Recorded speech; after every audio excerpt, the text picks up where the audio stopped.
Hello বন্ধুরা, আশা করি তোমরা সবাই অনেক অনেক অনেক ভালো আছো। হ্যাঁ, আমি অনেক ভালো আছি। তো আজকে ভিডিওটা একটু অন্যরকম। প্রত্যেকদিন সকালে আমি বানাই রুটি আর তরকারি, কিন্তু আজকে একটু অন্যরকম খেতে ইচ্ছা করলো। তা তোমাদের দাদাভাই বলল যে আজকে একটু ডিম পাউরুটি করো। তাই যেরকম কথা সেরকম কাজ, চলে গেলাম দোকান থেকে পাউরুটি কিনে আনলাম। আর ঘরে কিন্তু ডিম ছিল। আর এদিকে দেখো আমার কিন্তু ডিম পাউরুটি তৈরি করা হয়ে গেছে। আর এই যে ঘুগনিটা কিন্তু আমি রান্না করিনি, এটা আমাকে আন্টি দিয়েছে খেতে। আন্টি কিন্তু সবসময় আমাদের খাবার কিছু না কিছু দিতেই থাকে। আর এই ঘুগনিটা দিয়েই আমরা কিন্তু এই পাউরুটিটা খাচ্ছিলাম, আর খুবই ভালো লাগছিল। তারপর তোমাদের দাদাভাই চলে গেল অফিস, আমি স্নান করে নিয়ে পুজো দিয়ে নিয়েছি।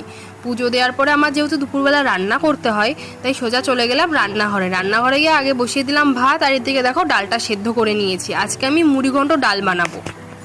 আর বানাবো কাতলা মাছের তেল। সেই জন্য তেলটাকে ভালো করে ধুয়ে নিয়ে নুন হলুদ মাখিয়ে বেগুন কুচি